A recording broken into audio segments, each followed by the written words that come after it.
Hay una trampa en la que casi todo el mundo cae. No porque sean ingenuos ni porque no piensen suficiente, sino porque la trampa está construida exactamente de la manera que hace que la mente inteligente caiga en ella con más fuerza que cualquier otra. La trampa es esta: creer que la felicidad es algo que se persigue.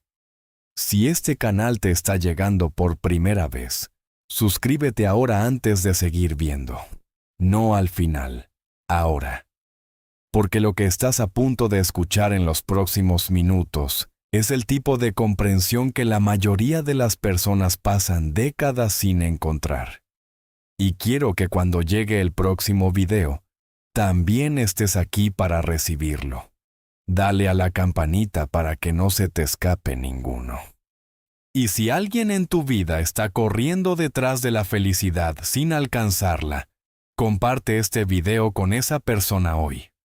Puede que sea exactamente lo que necesita escuchar. Desde que tienes memoria, el mensaje fue el mismo aunque llegara de formas diferentes. Busca lo que te hace feliz. Sigue tu felicidad. Haz lo que te haga feliz. La felicidad como el destino al que la buena vida lleva, como el indicador de que estás en el camino correcto, como el objetivo que justifica el esfuerzo y que, cuando se alcanza, confirma que el esfuerzo valió.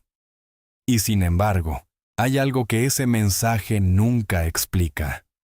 Algo que quien lo siguió con más seriedad y más determinación, descubrió de la manera más frustrante posible. Que cuanto más directamente persigues la felicidad, más difícil se vuelve encontrarla. Que los momentos de mayor felicidad genuina raramente fueron el resultado de haberla perseguido. Que aparecen, con una frecuencia que sorprende, exactamente cuando estabas completamente comprometido con otra cosa, cuando no estabas buscando la felicidad, sino simplemente viviendo algo que importaba. Eso no es coincidencia. Es el funcionamiento de un mecanismo de la mente que la psicología ha documentado de manera rigurosa y que el budismo comprendió con una precisión extraordinaria. Y entender ese mecanismo no solo explica por qué la búsqueda directa de la felicidad produce exactamente lo contrario de lo que promete. Te da también la comprensión de dónde aparece la felicidad genuina cuando aparece, y qué puedes hacer con esa comprensión en la vida real que tienes ahora mismo. Quédate hasta el final, porque hay una distinción entre dos tipos de felicidad que la psicología moderna tardó décadas en articular y que el budismo capturó en una sola enseñanza. Esa distinción cambia completamente la manera en que te relacionas con el bienestar. Y una vez que la ves, no puedes dejar de verla. Empecemos con la paradoja que más directamente confirma lo que el título de este video afirma. En 1975, el filósofo John Stuart Mill, uno de los pensadores más influyentes sobre la felicidad en la tradición occidental, escribió algo que ningún manual de autoayuda cita, aunque debería aparecer en la primera página de todos. Pregúntate si eres feliz y dejarás de serlo. Mill había descubierto en su propia experiencia algo que la psicología tardaría un siglo en confirmar experimentalmente. El acto de dirigir la atención hacia la propia felicidad interfiere con exactamente la experiencia que intenta producir. ¿Por qué? Porque la felicidad genuina no es un estado que la mente puede producir mirándose a sí misma. Es un estado que emerge como subproducto de ciertos tipos de compromiso con el mundo. Y cuando la mente se vuelve hacia sí misma para evaluar si está siendo suficientemente feliz, interrumpe exactamente el tipo de compromiso hacia afuera que habría producido la felicidad que busca. El psicólogo Daniel Wegner, que exploró lo que llamó la teoría del proceso irónico, documentó el mecanismo con experimentos que cualquiera puede replicar. Cuando le dices a alguien que intente no pensar en un oso polar, la frecuencia de pensamiento sobre el oso polar aumenta. El intento de suprimir el pensamiento activa el mismo pensamiento que intenta suprimir. De la misma manera, cuando alguien intenta activamente producir felicidad o evaluar si la está experimentando, activa exactamente la conciencia de su ausencia que la búsqueda pretendía resolver. Ese mecanismo tiene un nombre en la investigación sobre el bienestar: el efecto de metaconciencia o la paradoja de la monitorización del estado. Cuanto más monitorizas un estado emocional, más distancia produces entre tú y ese estado. La persona que constantemente se pregunta si está siendo suficientemente feliz, produce, a través de esa pregunta, la conciencia de la brecha entre cómo se siente y cómo cree que debería sentirse. Y esa brecha, que la pregunta crea, genera exactamente la insatisfacción que la búsqueda de felicidad pretendía evitar. El filósofo contemporáneo John Kac lo describe con una imagen que me parece perfecta. La felicidad es como el sueño. Si te acuestas con la intención de dormir y empiezas a monitorizar si estás durmiendo, no dormirás. El sueño llega cuando dejas de intentar dormirte y simplemente estás en las condiciones que lo favorecen. La felicidad funciona de la misma manera. No llega cuando la buscas directamente, sino cuando creas las condiciones que la hacen posible y luego te comprometes con algo más que ella misma. Pero hay algo más que la paradoja de la monitorización, que explica por qué perseguir la felicidad produce infelicidad. Algo que conecta directamente con lo que exploramos en los 2 videos anteriores. La persecución de la felicidad es, en su estructura más profunda, una forma de taña, el deseo de un estado que no está presente, la tensión hacia una experiencia futura que la mente construyó como lo que haría que todo estuviera bien. Y el taña, como ya exploramos, tiene una característica que lo hace estructuralmente incapaz de producir lo que promete. Opera desde la carencia y confirma la carencia en cada momento de búsqueda. El acto de perseguir la felicidad implica implícitamente que la felicidad no está aquí ahora mismo, que está en algún lugar adelante, después de que ciertas condiciones se cumplan. Y esa implicación, que el acto de búsqueda confirma en cada momento, instala exactamente la experiencia de carencia que la búsqueda pretende resolver. Es como intentar agarrar tu sombra. No importa cuánto avances hacia ella, siempre estarás a la misma distancia porque avanzar hacia ella es la condición de que siga estando adelante. El budismo articuló esta paradoja con una claridad que la cultura del bienestar moderno raramente alcanza. La felicidad que se persigue no es la felicidad que se busca. Lo que se busca genuinamente, aunque se nombre como felicidad, es algo diferente. La experiencia de estar completo, de estar en paz, de estar genuinamente en contacto con la propia vida. Y esa experiencia no puede perseguirse porque perseguirla implica estar en movimiento hacia algo que no está aquí. Exactamente lo opuesto de estar en contacto con lo que está aquí. Aquí es donde la distinción que prometí al principio se vuelve esencial. La psicología moderna, a través principalmente del trabajo de Martin Seligman y de la psicología positiva que desarrolló, identificó 2 tipos de bienestar que se parecen desde afuera, pero que tienen estructuras fundamentalmente diferentes. El primero es el bienestar hedónico, la experiencia de placer, de emociones positivas, de satisfacción con las circunstancias. Es lo que la mayoría de las personas busca cuando dice que busca la felicidad.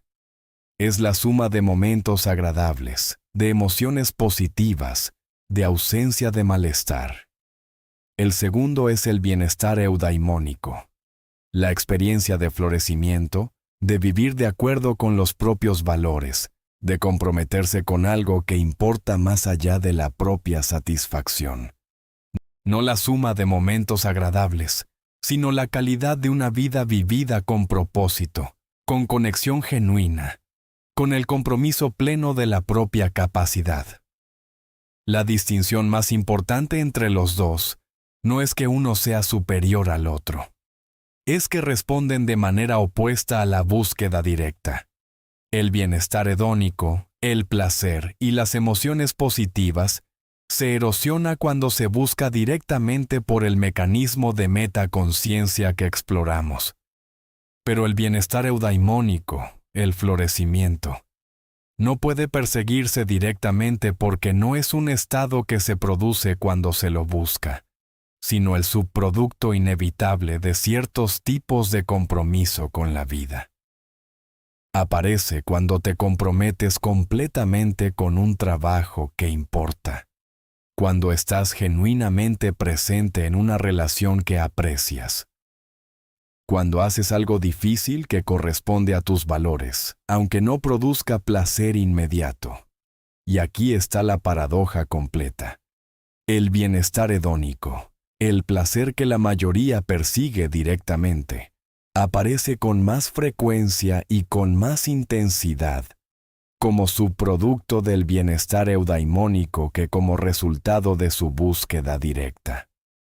Las personas que viven con propósito y compromiso reportan más momentos de placer genuino que las personas que optimizan directamente para el placer. No porque el placer sea irrelevante, sino porque el compromiso con algo que importa crea las condiciones donde el placer puede aparecer de manera natural, en lugar de tener que ser producido de manera deliberada. El Buda lo articuló con el concepto de mudita, que se traduce como alegría simpática o alegría desinteresada. La felicidad que emerge no del propio estado, sino de la participación genuina en la vida, incluida la alegría ante el bienestar de otros. Es una forma de bienestar que no puede perseguirse directamente, porque se define por estar orientada hacia afuera en lugar de hacia el propio estado interior. Si este video está tocando algo en ti, dale like ahora y suscríbete al canal. Activa la campanita para recibir cada semana un video sobre psicología y sabiduría budista que puedas aplicar en tu vida real. Y comparte este video con alguien que conozcas que parece estar buscando la felicidad con más intensidad de la que le produce resultados. A veces, el problema no es que no busquen suficiente. Es que buscan de la manera que garantiza no encontrar. Hay también algo sobre la cultura contemporánea y la persecución de la felicidad que merece explorarse, porque vivimos en el momento histórico, donde esa persecución está más organizada, más validada socialmente y más amplificada por la tecnología que en cualquier periodo anterior. La industria del bienestar, que mueve en el mundo cientos de miles de millones de dólares al año, está construida sobre exactamente la premisa que este video desmonta: que la felicidad es algo que puede producirse a través del consumo correcto de productos, experiencias, técnicas y contenidos diseñados para ese fin. Las aplicaciones de meditación que te dan una puntuación de tranquilidad. Las rutinas matutinas que prometen optimizar tu estado de ánimo. Los retiros de fin de semana que prometen transformaciones que duran para siempre. El contenido de bienestar que consume horas y que frecuentemente produce más ansiedad sobre si estás haciendo lo suficiente para ser suficientemente feliz que el bienestar genuino que promete. No estoy diciendo que esas cosas no tengan valor. Algunas lo tienen genuinamente. Estoy diciendo que cuando se consumen desde la premisa de que la felicidad es el objetivo directo de la práctica, reproducen exactamente el mecanismo de metaconciencia que interfiere con el bienestar que buscan. La meditación practicada como herramienta para producir la felicidad que todavía no tienes, produce resultados diferentes de la meditación practicada como la observación honesta de la propia mente, independientemente del estado que esa observación produzca en un momento dado. El ejercicio practicado para sentirte mejor tiene una relación con la práctica diferente del ejercicio practicado, porque el movimiento es lo que el cuerpo necesita para funcionar bien. El descanso buscado como fuga del malestar tiene una calidad diferente del descanso como el reconocimiento honesto de que el cuerpo y la mente necesitan recuperación. En todos esos casos, la diferencia no está en la actividad, sino en la relación con la actividad.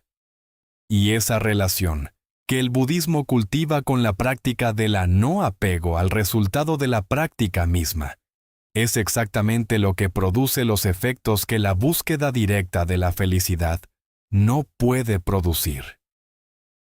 Quiero explorar algo más sobre cómo el miedo subyace a gran parte de la persecución de la felicidad, porque es la capa que raramente se nombra y que cuando se ve cambia completamente el diagnóstico. La mayoría de la persecución activa de la felicidad no viene de un lugar de genuina curiosidad sobre qué hace que la vida valga la pena. Viene del miedo a la infelicidad, del miedo al malestar, del miedo a la experiencia de la tristeza, de la ansiedad, del vacío, del aburrimiento. Todas esas experiencias que la cultura del bienestar ha etiquetado como problemas a resolver, en lugar de como partes inevitables y a veces informativas de la experiencia humana. Y esa diferencia entre la búsqueda que viene de la apertura y la búsqueda que viene del miedo, produce resultados radicalmente diferentes, que quien los experimenta desde adentro raramente puede distinguir hasta que alguien los nombra con esta claridad. La persona que persigue la felicidad desde el miedo al malestar está esencialmente intentando escapar de sí misma. Y la paradoja de ese escape es exactamente la que el budismo describe. Cuanto más huyes de lo que temes, más real y más amenazante lo hace parecer. El dolor que se evita sistemáticamente se vuelve más poderoso, no menos. El malestar que no puede tolerarse ni un momento crece hasta llenar todo el espacio que la vida tiene disponible. La investigación sobre la evitación experiencial, término que la terapia de aceptación y compromiso desarrollada por Stephen Hayes utiliza para describir exactamente ese patrón, muestra algo que parece contraintuitivo hasta que se entiende el mecanismo. Los intentos de evitar el malestar interno, sean pensamientos, emociones o sensaciones corporales que se quieren eliminar, producen más malestar a largo plazo que la disposición de experimentarlos sin actuar desde ellos. La evitación aumenta la sensibilidad al estímulo que se evita y reduce la capacidad de tolerarlo cuando inevitablemente aparece. El budismo tiene una práctica específica para exactamente ese mecanismo. La práctica de sentarse con la incomodidad, de observarla sin intentar cambiarla, de darle el espacio que el intento de escape siempre le niega. Y lo que esa práctica produce, que cualquiera puede verificar en la experiencia directa de la meditación, es lo contrario de lo que el miedo anticipaba. La incomodidad que se observa sin resistencia tiende a cambiar de naturaleza, a perder la urgencia que el intento de escape amplificaba, a revelar que es más manejable de lo que la evitación la hacía parecer. Eso no significa que todo malestar deba simplemente observarse sin hacer nada. Hay malestares que señalan algo que necesita ser atendido, cambiado o resuelto. La práctica budista no propone la inacción ante el sufrimiento evitable. Propone exactamente la claridad necesaria para distinguir entre el malestar que señala algo que puede cambiarse y el malestar que simplemente es parte de la experiencia humana, no una emergencia que la mente debe resolver de inmediato. Esa claridad, que la persecución ansiosa de la felicidad hace imposible porque convierte todo malestar en emergencia, es exactamente la que la práctica de sentarse con la incomodidad va desarrollando gradualmente. Las 3 prácticas para una relación diferente con la felicidad. La primera, redirigir la pregunta. En lugar de preguntarte, ¿soy feliz?, practica preguntarte, ¿estoy presente? La segunda pregunta dirige la atención hacia el momento actual, hacia lo que está ocurriendo ahora, hacia el contacto genuino con la experiencia presente. Y ese contacto, cuando ocurre de verdad, es exactamente la condición donde la felicidad puede aparecer de manera natural sin ser buscada. La pregunta, ¿soy feliz?, dirige la atención hacia un estado interno que se evalúa comparándolo con un ideal.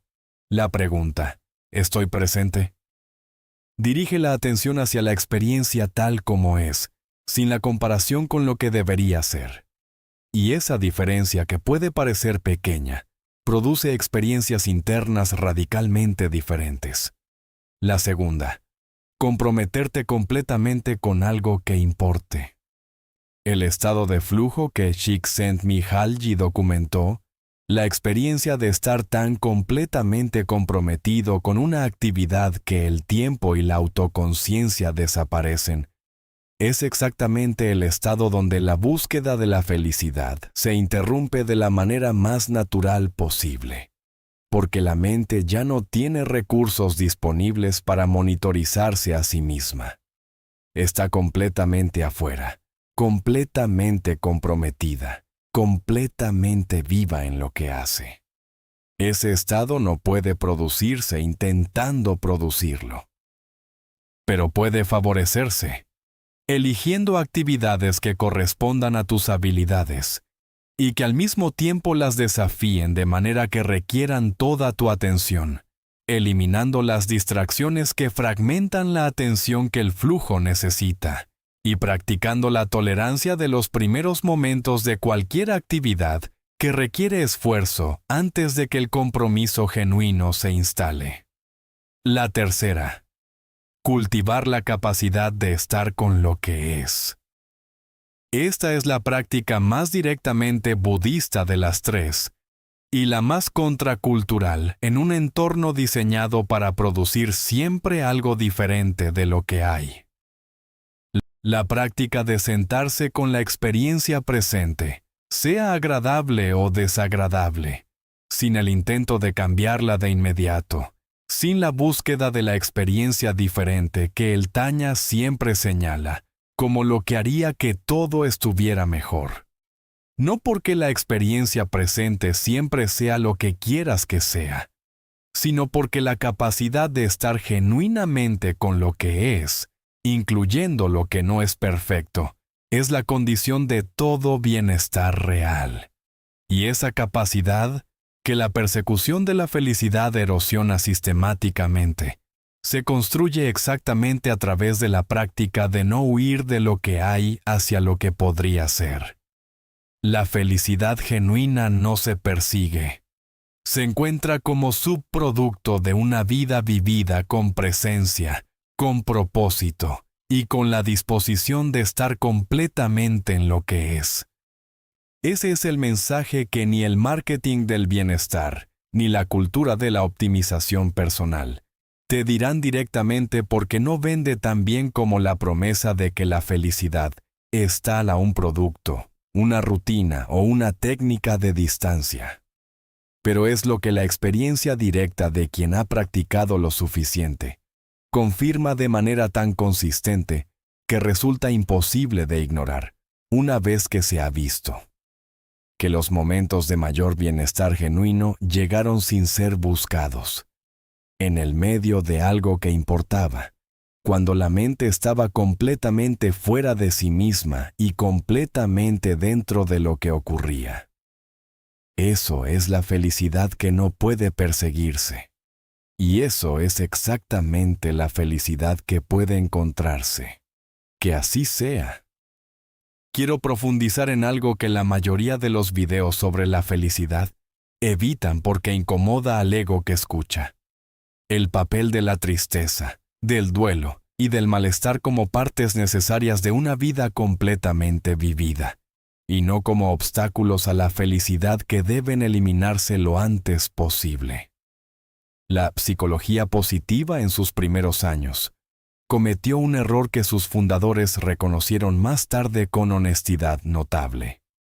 Al centrarse en el estudio de las emociones positivas y del bienestar, dejó implícita la idea de que las emociones negativas eran problemas a resolver, que la tristeza, el miedo, la rabia y el duelo eran estados que una vida bien vivida debería minimizar al máximo.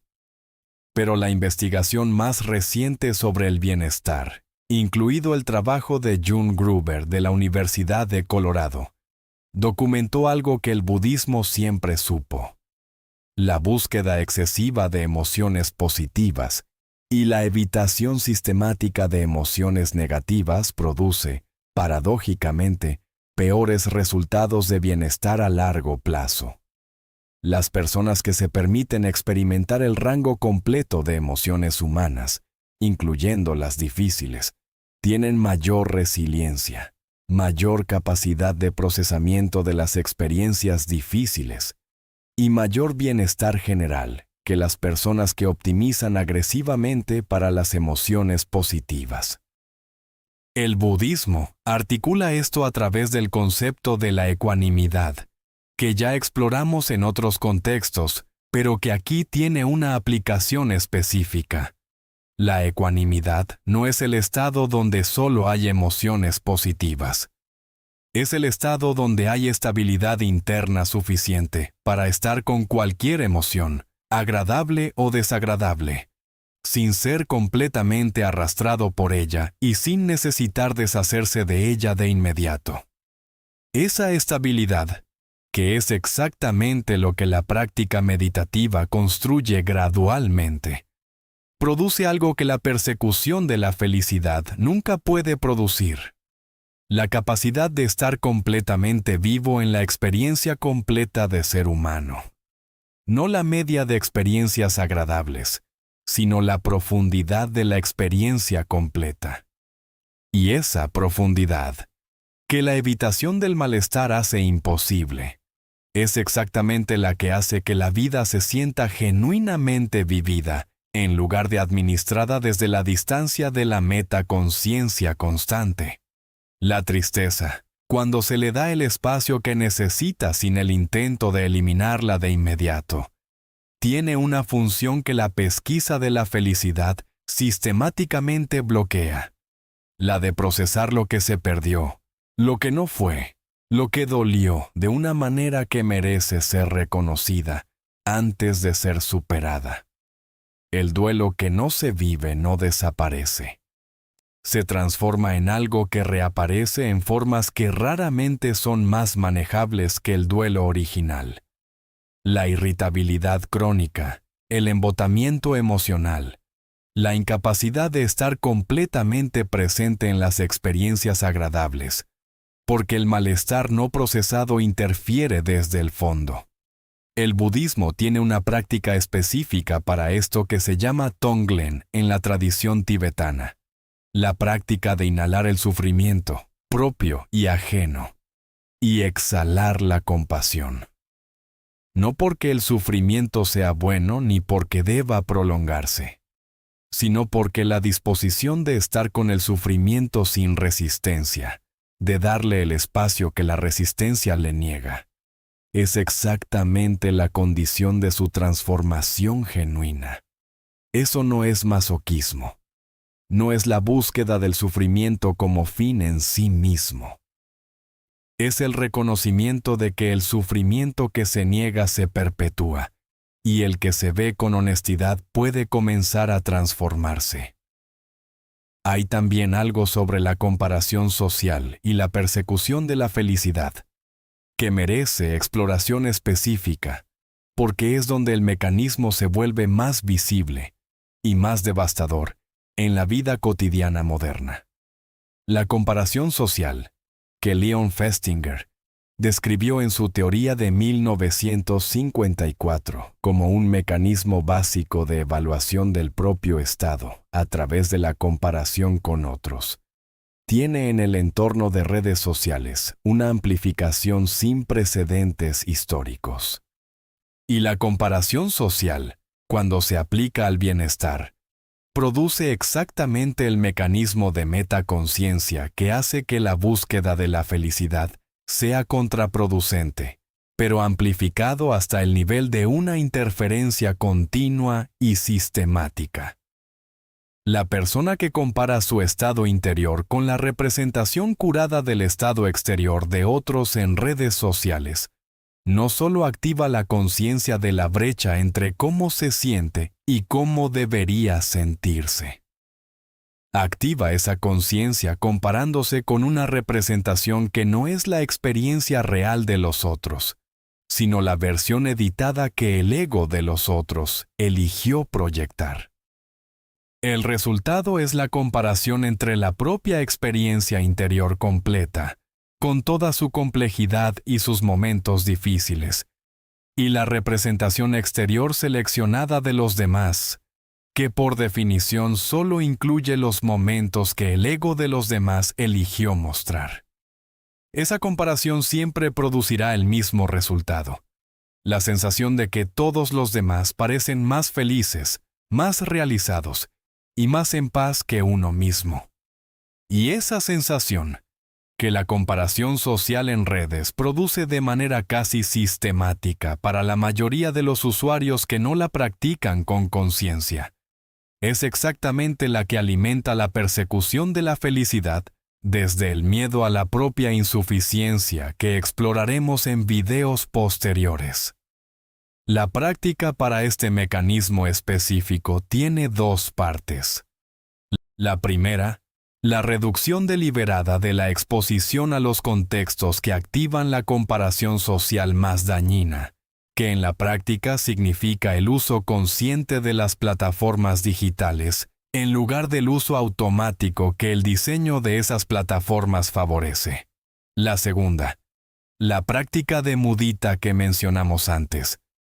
El desarrollo deliberado de la capacidad de sentir genuina alegría ante el bienestar de otros, en lugar de la contracción que la comparación produce. La mudita, que la tradición budista cultiva como una de las 4 cualidades inconmensurables de la mente junto con el metta, la karuna y la upekkha, no es fingir que la alegría del otro no activa ninguna comparación. Es la práctica de observar esa comparación y de elegir deliberadamente la orientación hacia la alegría del otro, en lugar de hacia la contracción propia. Y esa práctica, repetida con suficiente consistencia, va transformando gradualmente la relación con el bienestar ajeno de una que produce contracción a una que puede genuinamente celebrar, sin necesitar que el bienestar propio disminuya para que eso sea posible. Quiero también explorar algo sobre la relación entre la persecución de la felicidad y la identidad, porque hay una forma específica en que el ego convierte la búsqueda de la felicidad en parte de la narrativa de quién es, y que produce uno de los círculos más difíciles de ver desde adentro. La persona que define su identidad en parte por ser alguien que busca la felicidad, que se trabaja, que hace lo necesario para estar bien, que no se rinde ante el malestar, tiene un problema particular con la práctica de simplemente estar con lo que es. Porque simplemente estar con lo que es, sin el programa de mejora activa, amenaza la narrativa identitaria del buscador que trabaja para estar mejor. El budismo identificó este mecanismo como una forma de upadana dhamma, el apego a los puntos de vista y a las prácticas espirituales como expresiones de la identidad. Y aunque originalmente se refería al apego a las enseñanzas religiosas como expresión del yo espiritual, tiene una aplicación perfectamente contemporánea en la identidad del buscador de bienestar. La persona que se apega a la identidad del buscador necesita seguir buscando para confirmar esa identidad. Y esa necesidad de seguir buscando es exactamente lo que hace imposible simplemente estar en lo que ya hay, que sería exactamente el estado donde la felicidad genuina podría aparecer. Ver ese mecanismo, que el ego resiste con especial intensidad, porque es el ego el que está en cuestión, requiere exactamente el tipo de observación honesta que la práctica budista cultiva, y que ninguna estrategia de optimización del bienestar puede producir. No porque la optimización sea mala, porque la observación honesta es una cosa diferente de la optimización, y produce algo que la optimización, por su propia naturaleza orientada hacia un resultado futuro, no puede producir. El contacto genuino con lo que ya está aquí. Y lo que ya está aquí, cuando se lo ve sin el filtro de la búsqueda y sin la comparación con lo que debería ser, es frecuentemente más de lo que el buscador creía que tenía disponible. No siempre perfecto. No siempre como lo hubiera elegido, pero suficiente. Genuinamente suficiente para la experiencia de estar vivo, que es la única que cualquier ser humano tiene acceso directo a experimentar. Eso es lo que la persecución de la felicidad interrumpe. Y eso es lo que la práctica de simplemente estar con lo que es puede ir restaurando, gradualmente, imperfectamente, con los retrocesos que cualquier transformación genuina incluye. Que así sea. Hay algo sobre los momentos donde la felicidad genuina aparece, que vale explorar con más detalle, porque la descripción de esos momentos revela algo sobre su naturaleza que ninguna teoría puede transmitir tan bien como el reconocimiento directo. Piensa en un momento de genuina alegría que recuerdas, no la satisfacción de conseguir algo que querías, aunque eso también tiene su valor. Un momento de alegría genuina, ligera, que no dependía de ninguna condición específica para estar presente. Puede haber sido tan pequeño como la calidad de la luz en un momento concreto. Una conversación que fluyó sin esfuerzo. El instante donde te reíste de algo de una manera que no esperabas. El momento de silencio compartido con alguien que te importa donde nada necesitaba ser dicho. Esos momentos tienen algo en común que cuando se ve se vuelve imposible de no ver. En ninguno de ellos estabas buscando la felicidad. En ninguno de ellos estabas evaluando si eras suficientemente feliz. Estabas simplemente ahí, completamente, sin la distancia de la metaconciencia que la búsqueda siempre produce. Ese dato, verificable en la propia experiencia de cualquiera que se tome un momento de honestidad retrospectiva, es la evidencia más directa disponible de que la felicidad genuina no es el resultado de la búsqueda, sino su condición opuesta. El estado de quien ya no está buscando porque está completamente aquí. Thich Nhat Hanh, el maestro budista vietnamita, lo articuló con una sencillez que hace que suene obvio hasta que se intenta practicar. No hay camino hacia la felicidad. La felicidad es el camino. No el destino al que el camino lleva. El camino mismo, caminado con la presencia que lo convierte en algo más que la distancia entre donde estás y donde quieres llegar. Esa frase puede sonar como un eslogan de taza de café hasta que se entiende lo que realmente dice. El camino no conduce a la felicidad. El camino, caminado con presencia, es en sí mismo la felicidad. Y eso significa que la felicidad no está en el destino al que te diriges, está disponible ahora, en el paso que estás dando, en la respiración que estás tomando, en la conversación que estás teniendo. Si la mente está completamente aquí, en lugar de en el siguiente destino que el Taña señala, como donde la felicidad finalmente estará. Esa comprensión, que puede sonar sencilla y que es extraordinariamente difícil de mantener en la práctica cotidiana, es exactamente lo que este canal exploró desde el primer video y lo que este video añade desde el ángulo específico de la paradoja de la persecución. No busques la felicidad, practica la presencia. Y desde la presencia, confía en que lo que genuinamente merece aparecer, aparecerá sin necesitar ser perseguido. El siguiente video de la serie explora otro mecanismo fundamental, el error mental que crea el ego.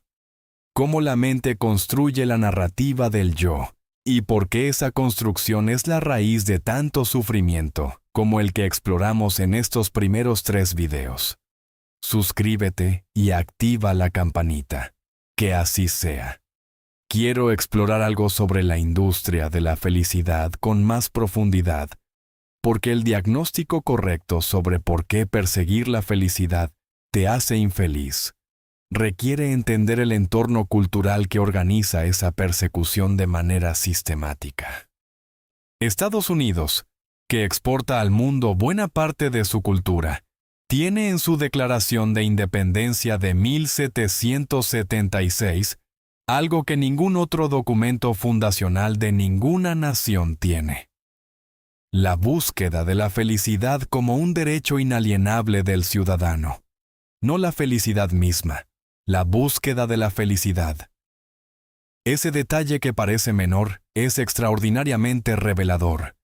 En el corazón mismo del proyecto político más influyente de los últimos 2 siglos, está instalada la idea de que la felicidad es algo que se busca, que se persigue, que es el objetivo de la vida libre.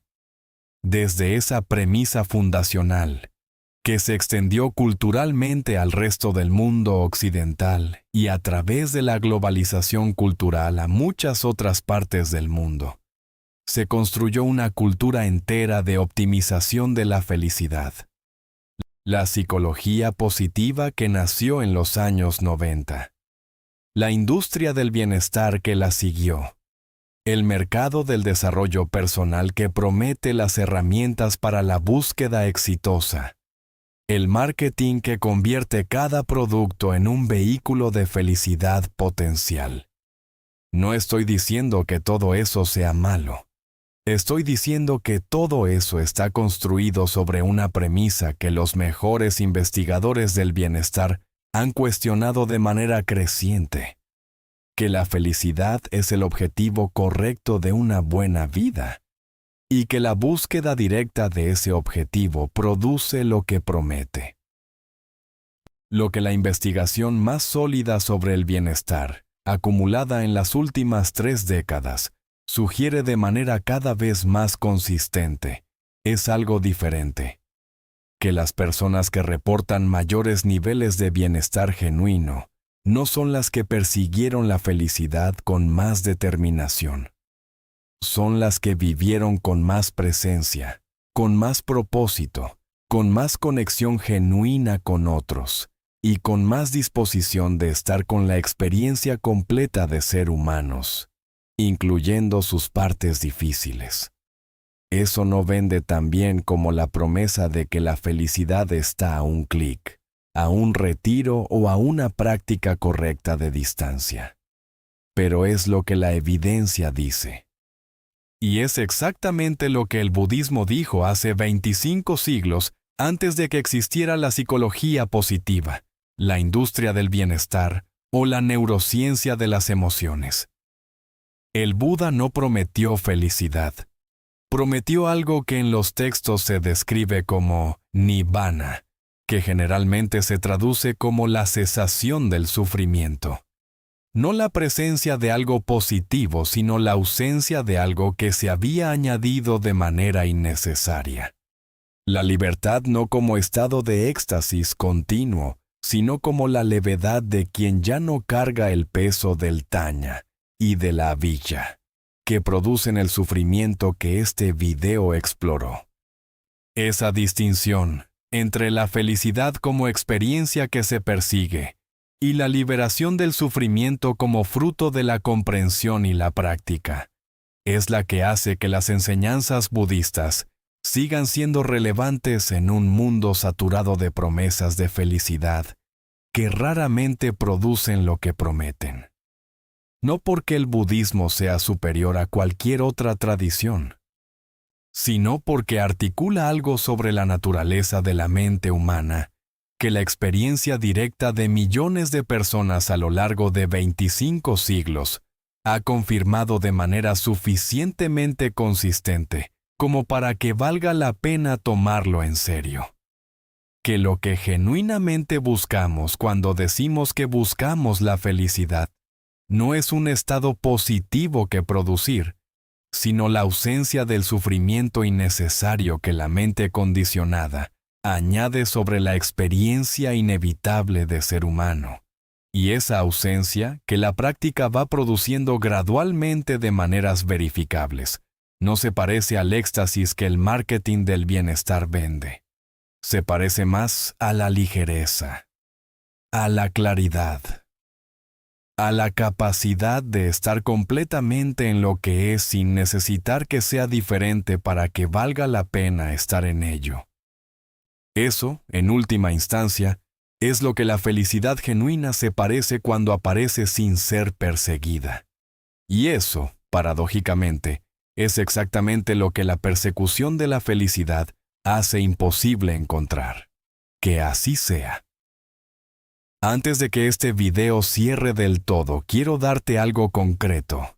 No una técnica para ser más feliz. Eso sería exactamente lo contrario de lo que este video propone. Una pregunta para esta semana que puede revelar algo sobre tu propia relación con la búsqueda de la felicidad que ninguna cantidad de información sobre el tema puede revelar de la misma manera. Durante los próximos 7 días, cada vez que notes que estás haciendo algo específicamente con el objetivo de sentirte mejor, de aumentar tu bienestar, de producir la felicidad que en ese momento no está presente, hazte esta pregunta simple. ¿Desde dónde viene esto? ¿Desde la apertura genuina hacia algo que me importa? ¿O desde el miedo al malestar que quiero eliminar lo antes posible? No hay respuesta correcta que debas tener. No hay una versión de ti que siempre actúa desde la apertura y nunca desde el miedo. La pregunta no es para juzgar, es para ver. Para notar la diferencia entre las dos motivaciones en tu propia experiencia, que es la única información verdaderamente útil disponible sobre cómo funciona tu mente específica en este territorio.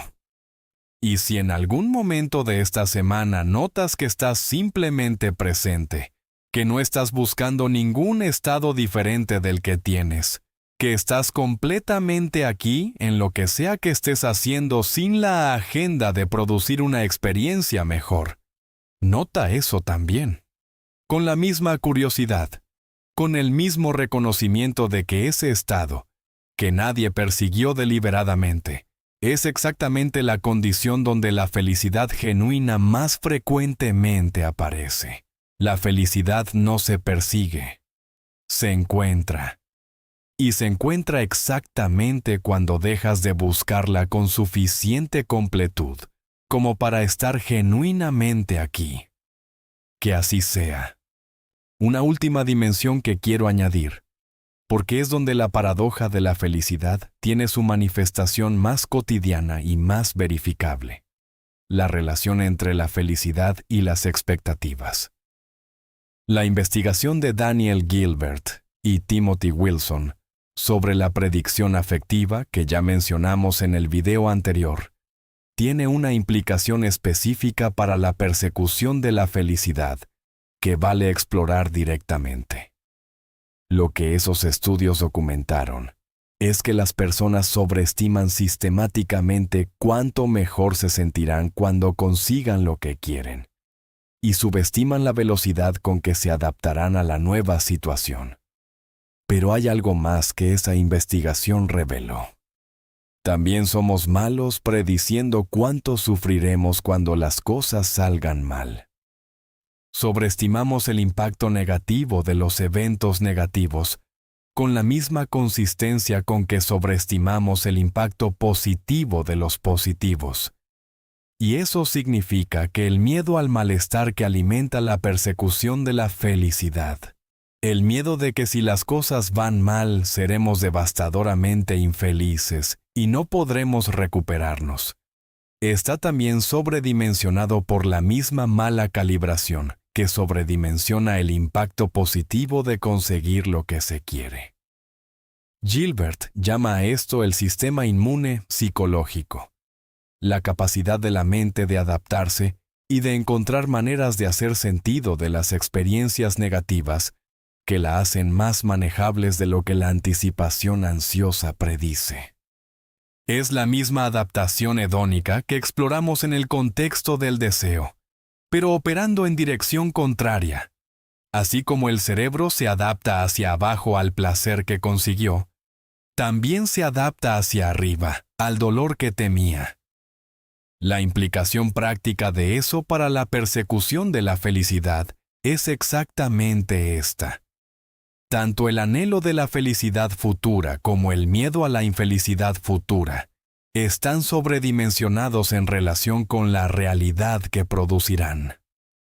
La mente que persigue la felicidad exagerando lo que conseguirla producirá, y que evita el malestar exagerando lo insoportable que será, opera desde una representación de la propia capacidad de adaptación que no corresponde a la realidad. Y esa representación incorrecta, que es otra manifestación de la avijja que exploramos en el video anterior, es lo que hace que la persecución de la felicidad tenga tanta urgencia. Si la mente supiera con más precisión cuánto se adaptará tanto a lo bueno como a lo malo, la urgencia del taña se reduciría de manera natural. Tanto el anhelo del placer futuro como el miedo al malestar futuro perderían parte de la intensidad que los hace tan dominantes en la experiencia cotidiana. Eso no significa que las experiencias futuras no importen. Significa que importan de una manera diferente de cómo la mente no entrenada las experimenta. Y esa diferencia entre la importancia real de las experiencias futuras y la importancia inflada que el taña y la avijja les asignan, es exactamente el espacio donde la práctica puede hacer su trabajo más concreto. La felicidad no está tan lejos como la persecución la hace parecer, ni el malestar tan cerca como el miedo lo hace sentir. Ambos están más disponibles para la adaptación de lo que la mente anticipatoria predice, y esa comprensión, que la experiencia directa puede confirmar para cualquiera que la observe con suficiente honestidad, es la que reduce la urgencia de la búsqueda y crea el espacio donde la presencia genuina se vuelve posible. En ese espacio, la felicidad aparece, no como el destino de la búsqueda, como el subproducto natural de estar completamente aquí. Que así sea. Quiero cerrar con algo que conecta los 3 primeros videos de esta serie, de una manera que espero haga visible el hilo que los recorre. El primer video exploró por qué el deseo nunca satisface. Porque el taña busca en los objetos externos lo que solo puede encontrarse en la relación con la propia experiencia interna. El segundo exploró el origen del sufrimiento, la combinación de avijja, taña, y las formaciones mentales condicionadas que producen el ciclo del sufrimiento que experimenta quien no conoce el mecanismo. Este tercero exploró por qué perseguir la felicidad la aleja. Porque la búsqueda directa de la felicidad activa exactamente el mecanismo de metaconsciencia que interrumpe la presencia donde la felicidad genuina puede aparecer.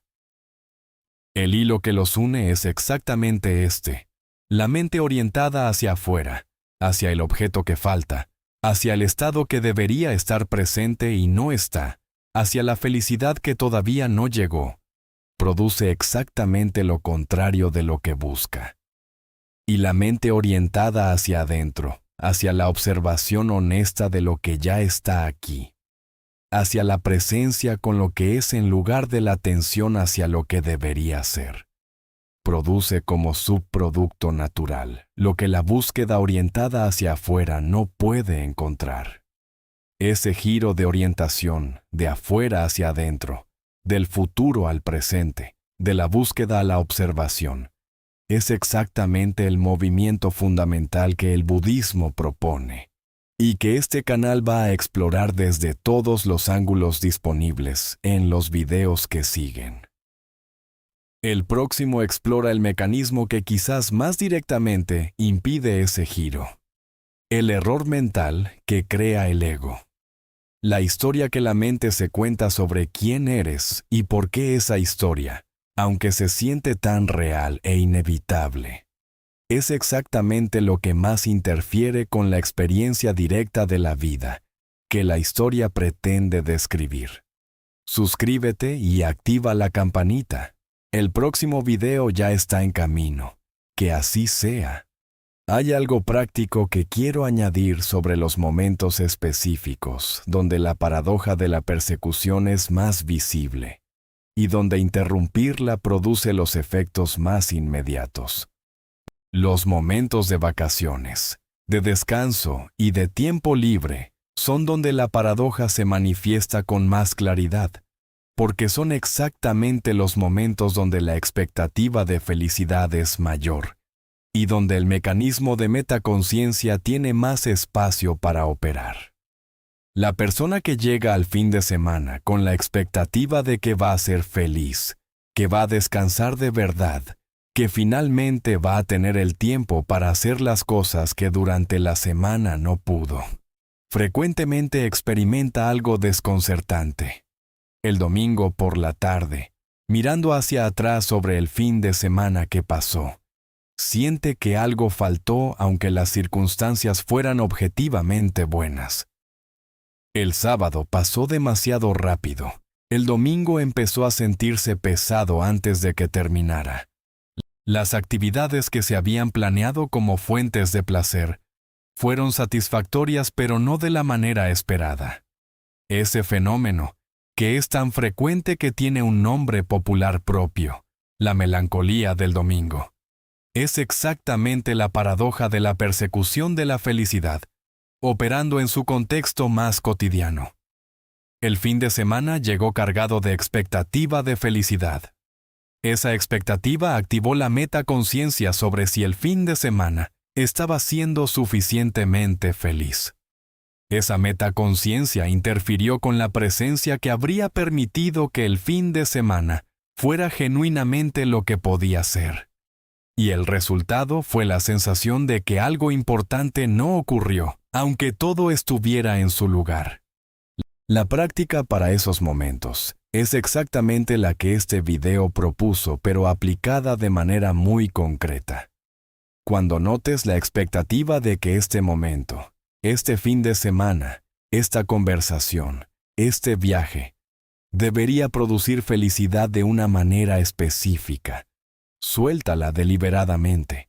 No la expectativa de que el momento sea bueno, la expectativa de cómo exactamente debería sentirse para contar como suficientemente bueno. Esa soltura, que en la práctica se parece a bajar la expectativa desde donde el Taña la colocó, hasta el nivel donde la experiencia real puede ser recibida como lo que es, en lugar de evaluada contra lo que debería ser. Es exactamente el gesto que transforma la melancolía del domingo en la genuina apreciación del fin de semana que acaba de pasar. No siempre funciona de inmediato, no siempre funciona completamente, pero practicado con suficiente consistencia, va transformando la relación con el tiempo libre de una evaluación constante de si está siendo suficientemente feliz en un contacto más genuino con lo que el tiempo libre genuinamente contiene. Y ese contacto más genuino, que requiere exactamente la soltura que la persecución de la felicidad hace imposible, es donde la felicidad real aparece. Sin ser buscada, sin ser evaluada, como la nota que se escucha cuando el ruido de la búsqueda finalmente se calla. Que así sea. Quiero añadir algo sobre la diferencia entre el placer y el significado que la psicología del bienestar distingue de manera cada vez más precisa y que tiene una relación directa con la paradoja que este video exploró. El placer y el significado no son la misma cosa.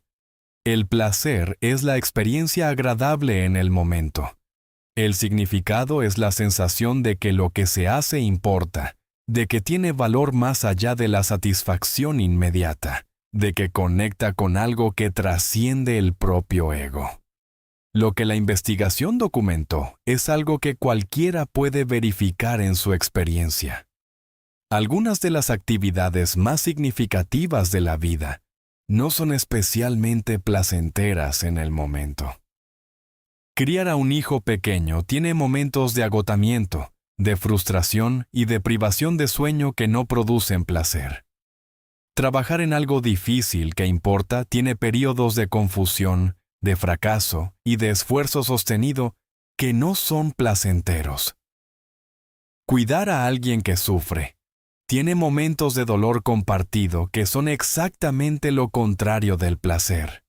Y sin embargo, cuando las personas reflexionan sobre las experiencias más significativas de su vida, esas que le dan al conjunto el sentido de haber valido la pena, esas experiencias frecuentemente incluyen exactamente esas actividades difíciles, que no eran placenteras en el momento, pero que tenían un significado que el placer inmediato raramente produce.